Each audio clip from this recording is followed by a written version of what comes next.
Good evening and welcome to Monday, Newsfive Special Edition. I'm Twyla Young. And I'm Bob Pyle. Phil Wilson is off tonight. For a person who has had a job and has never had much trouble finding one, the unending discouragement of hunting for one is difficult to imagine. It is that discouragement and lack of expertise in dealing with the system that is at the heart of what is called the hardcore unemployed. We'll take a look at that tonight.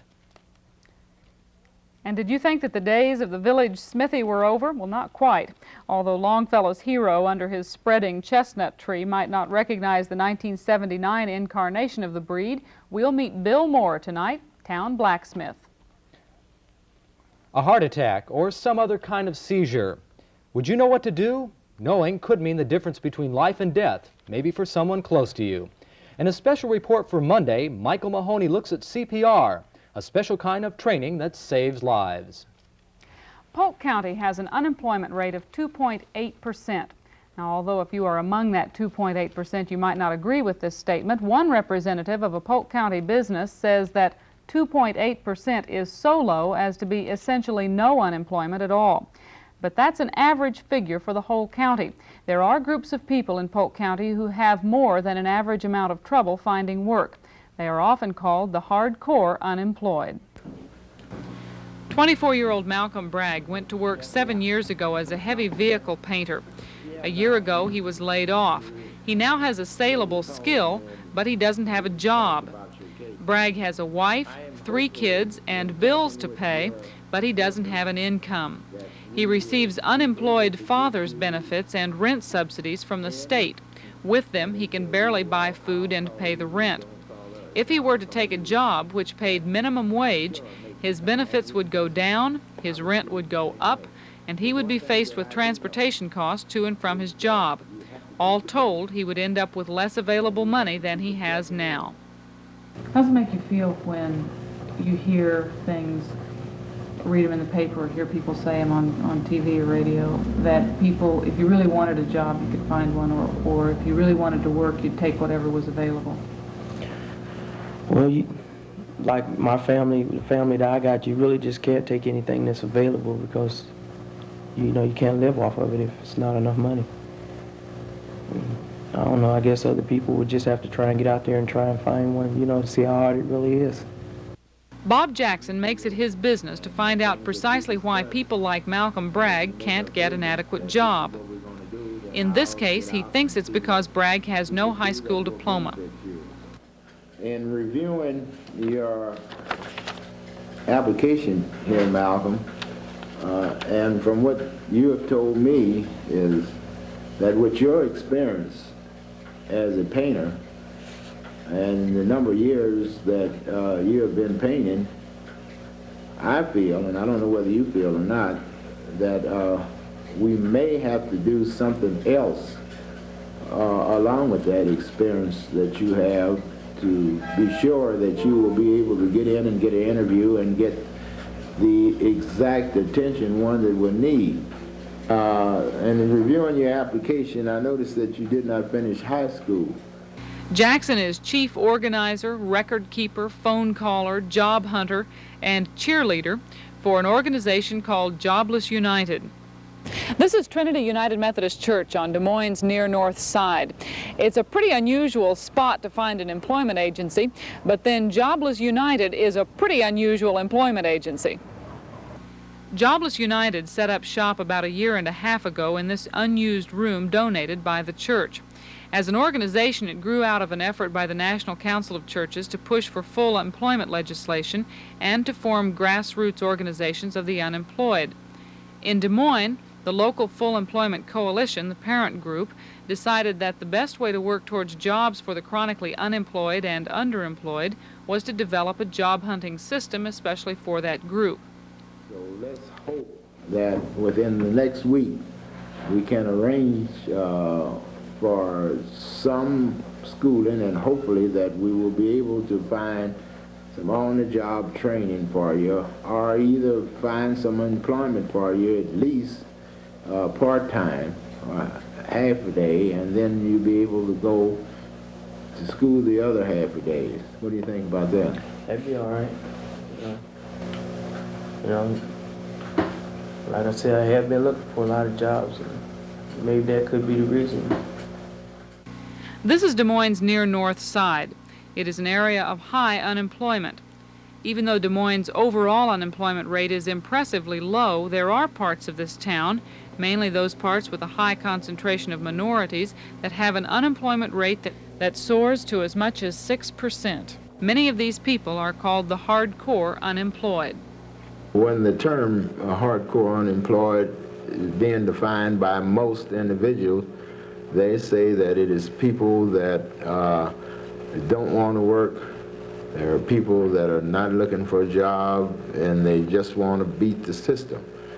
Jobless United definition for hardcore unemployment is individuals that are gainfully seeking employment and is knocked on from 15 to 25 employers' doors seeking gainful employment and have not been able to find it. Jobless United is an organization of some 200 persons, most of them unemployed, who meet from time to time to discuss their common problems in trying to find work. Jobless United is also the employment agency-style efforts of Bob Jackson. You have to sell that employer on the skills that you have. And I know it's rather tough sometimes, many jobs that you've gone on, and they tell you, well, I'll call you, don't call us, I'll call you. That, I'm sure, makes you kind of angry because I was treated the same way. But one thing that I do know is that you have to keep the faith, and we have to keep it plugging in wherever there is something available, and we're going to get this job done with it. Jackson says that discrimination is still a big problem in Des Moines, but he says that particularly among the minority unemployed, there are other major stumbling blocks to getting steady work. In making out an application for a job, you must be able to complete that application thoroughly, so when the employer or personnel person reviews that application, they will at least see that the person is thorough enough and at least knows something about themselves. Number two, we've had the problem of transportation. People have been able to get certain jobs, but they've been located in such an area that they have not been able to find transportation there. Maybe the most important job Jackson has is helping to change his clients' attitudes about job hunting and about themselves. One of the things we do here with Jobless United is try to change that attitude, because for an individual to get a job, he or she must be able to sell themselves. What's it feel like to keep looking for a job and not be able to find one? You get pretty angry. Every time you go to a job or something, they tell you, well, we'll call you or something like that. And it makes a person, you know, feel that they're tired of looking for a job or something. You know, but you can't just stop. What's ahead for the next 6 months? What do you see the future holding for you in the next 6 months or so? Hope a job. Yeah, I really hope a job. I think if I go ahead and get this GED, then I won't have too much problem finding, you know, something in my field. Jackson claims about a 90% success rate among the people he actually sends out on job interviews, but he usually works with his clients for quite a while, getting them more training, building up their confidence, finding them transportation and the like, before he actually sends them to a prospective employer. And by the way, Bob, anyone who needs any more information about Jobless United should call in Des Moines, the number 288-4057. Thank you very much, Twyla. The age of the horse and buggy has passed, leaving behind only memories of the day when the horse was the nation's major form of transportation. With the passing of the horse, many businesses catering to the beast of burden died out. One such business was the blacksmith shop. When the automobile and tractor came on the scene, many smithies sold their shops, leaving the business for good. The reason many of the old-timers got out is because they felt they couldn't make a living being blacksmiths. Bill Moore doesn't agree. He bought the Laurel blacksmith shop last July, and he says he hasn't had a dull moment since. Oh yeah, we've had as high as 20, 25 in here waiting in line. And sometimes it gets kind of hectic. People get a little impatient, but we usually get their work done for them right away.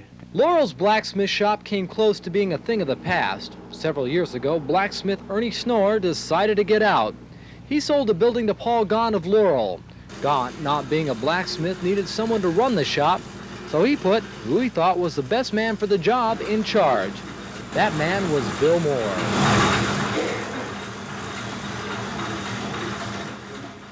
When Gaunt decided to sell the shop, Moore was happy. This was his golden opportunity to be boss at doing what he enjoys most, which is working with iron. When I was about 8, 9, 10 years old, my uncle, he was a welder. He worked in the shipyards, and then he was welded for the county.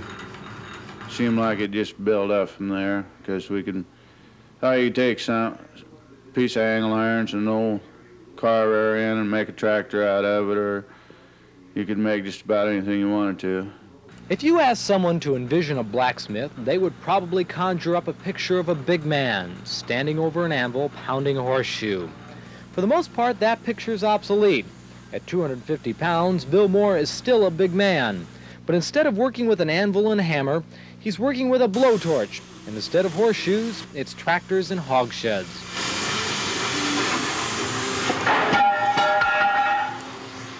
Well, we'll use hay, for instance. Say they've got it down, they've got the baler down. If we don't get it fixed and it comes rain, they could lose it all. Or if we don't get their corn picker fixed, why, they could lose it due to bad weather. And then we have a lot of hog confinements around here that it's constant repair on. To keep the business profitable, Moore had to expand. He became what he likes to call an odd job man for all seasons. The busiest time of the year is spring and fall. And last year we didn't even, it was busy all year long. Seemed like it went from planting into making hay and mowing weeds, and by the time we got that done, it went into combining season. December, January, and February, we have to fill in with bale trailers or making feeders or something of that nature.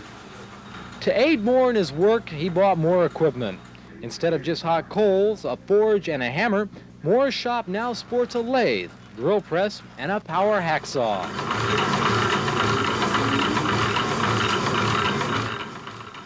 On any given day of Moore's 6-day week, he could have 20 people walk through his door with every odd job conceivable. Hello, how are you, Bill? Yeah, what do you need? Working hard? Yeah. Well, over here in a minute. Probably the greatest one and the one we cater to most is the farmer, because he's the one that needs the most help, because his is more complex, and it's more a variety of things, and it's more of a do or die thing, because a lot of it pertains to animals and weather factors.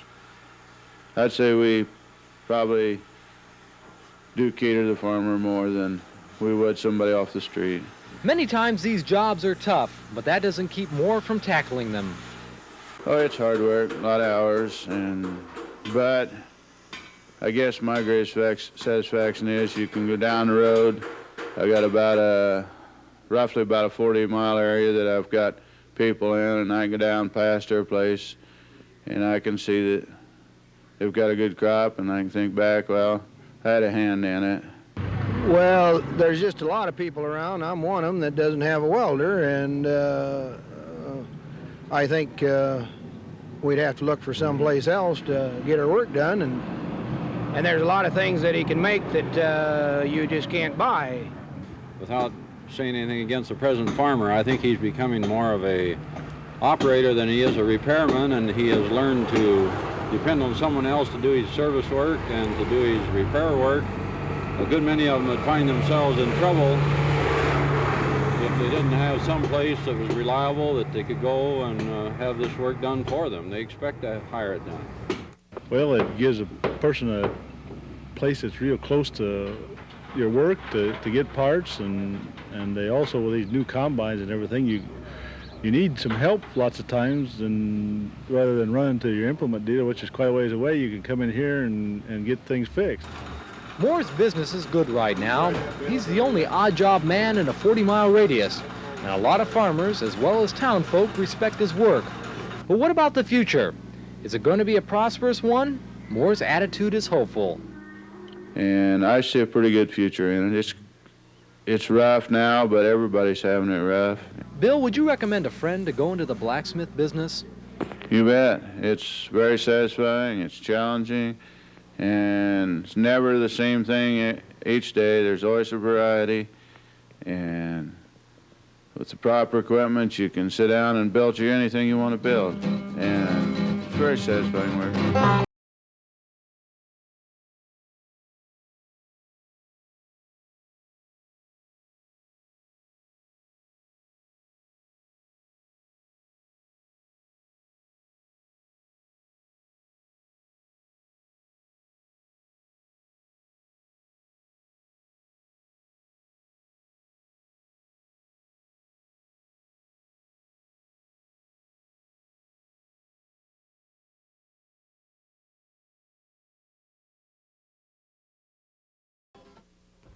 Twyla, even though Bill loves his work, he says he's looking forward to the day he can turn his business over to an associate so he can devote more time to his hobby, which is collecting antique blacksmith tools.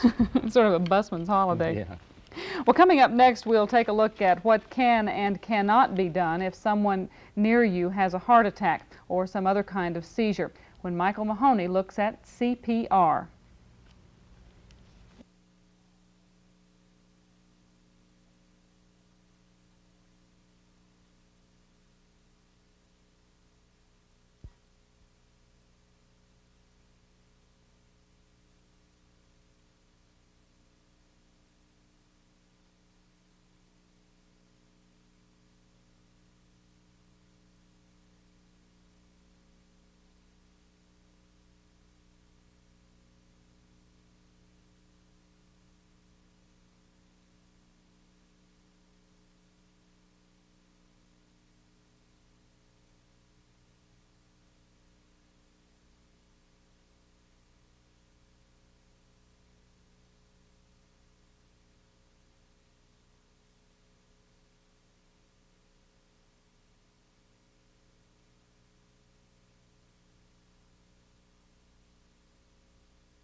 In this age, when physical fitness is in, more concern is being directed towards good conditioning and proper care of our bodies.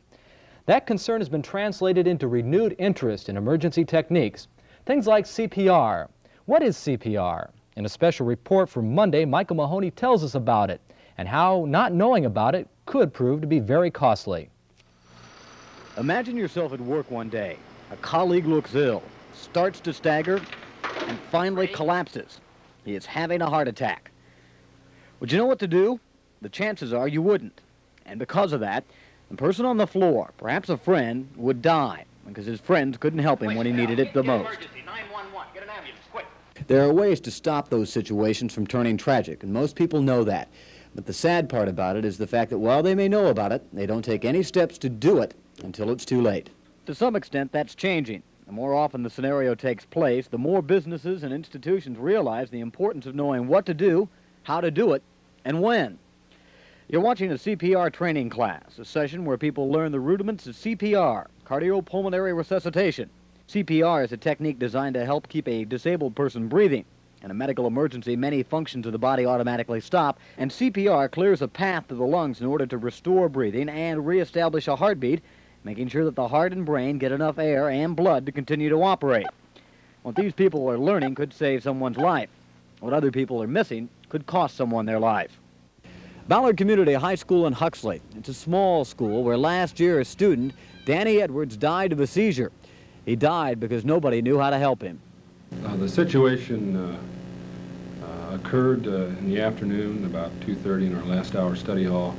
The boy went into a seizure, a convulsion. A patient had a grand mal seizure, and an airway needed to be opened.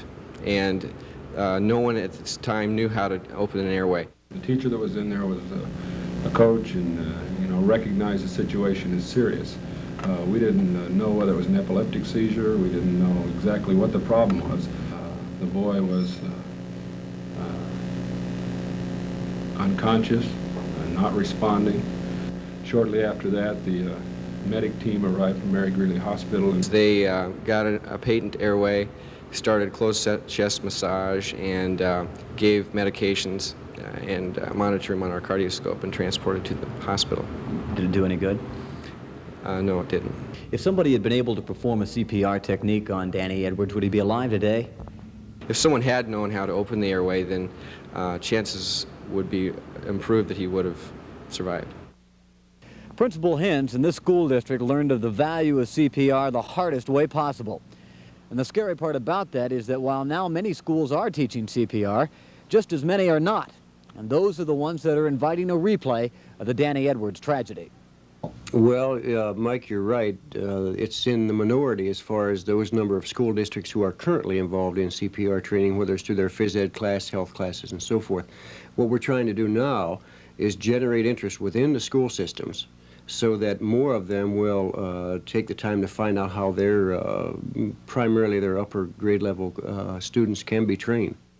I think a lot of school districts in the state of Iowa need to do more than have just first aid instruction. I think they need trained life support people in each of their attendance centers. I think as a state we probably have a ways to go in that. There is some training now taking place in the schools. Children are learning mouth-to-mouth resuscitation early on. And later on in their education, the rudiments of CPR will be taught to them. And the State Department of Public Instruction has encouraged school districts to train at least their teachers and preferably the whole student body on how to use CPR and how to save someone's life. But for some reason, a number of school districts don't think it's important. I suppose it's like anything else, Mike, with so many things going on in this day and age, people involved in so many things, that sometimes it may get lost in the shuffle.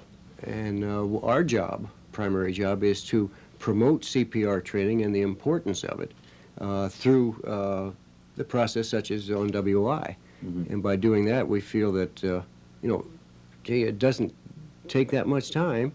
And if it could be someone's life, particularly a member of someone's own family, or a teacher or an acquaintance, something like that, it would be well worth the effort. The Iowa Heart Association is providing schools and businesses throughout the state the opportunity to teach their people the technique of CPR in order that they may be able to make the most use of those valuable moments before an ambulance arrives. And for those institutions that elect not to take advantage of that, there is one fact to remember. Danny Edwards died here, but he didn't have to. This is Michael Mahoney for Monday.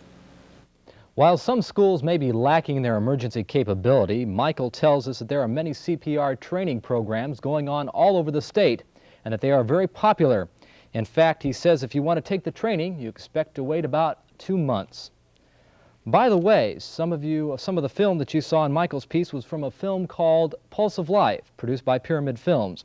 We got it from the Story County Hospitals, and we thank them very much for it, Twyla. We do indeed. Before we leave you this evening, we have a special sure sign of spring for you. It's a peek at the spring migration of waterfowl and travel north by way of the Missouri River on Iowa's western border.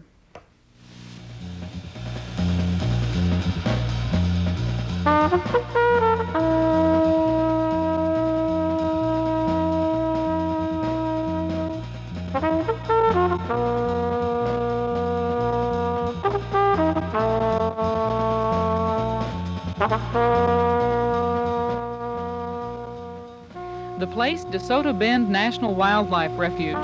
The time, spring migration. But the hundreds of thousands of geese and ducks that pass through here on their way back north to their nesting grounds are not the only spring migrants at DeSoto Bend.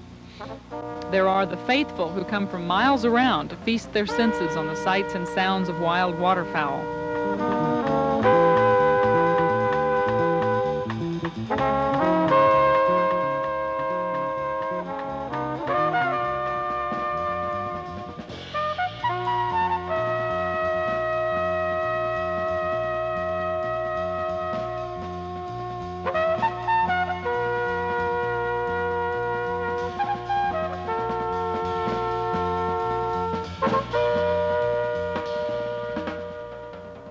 Refuge manager George Gage says that although the totals are not in yet for this year, last year during the special spring migration week, some 8,000 people visited the refuge. Many of them returned this year to look at those little buffle-headed ducks bobbing in the oxbow lake that is DeSoto Bend, or to watch the mergansers streaking overhead, or to catch a glimpse of one of the noble bald eagles that winters here. Some of the visitors also saw one of the largest winter fish kills they've ever had at DeSoto Bend. The hard winter, thick ice, heavy snow, robbed the lake of most of its oxygen, killing much of the fish population. Gage says that may be a blessing in disguise. Most of the fish were so-called rough fish. They were carp or buffalo and the like. And with them gone, they may be able to restock DeSoto Bend with game fish. But most of the refuge visitors were not looking at the water. They were looking up to see the stars of the show.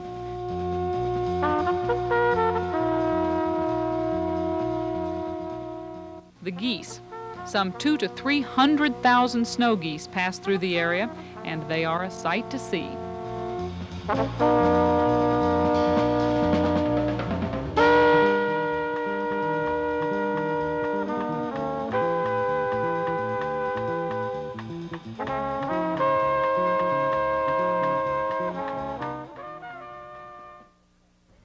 Refuge manager Gage tells us that birds are not the only wild attractions at DeSoto Bend.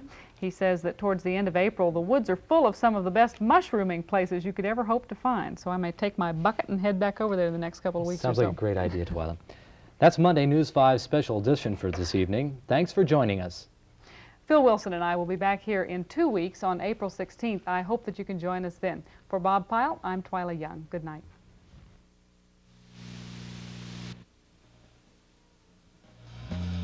Bye.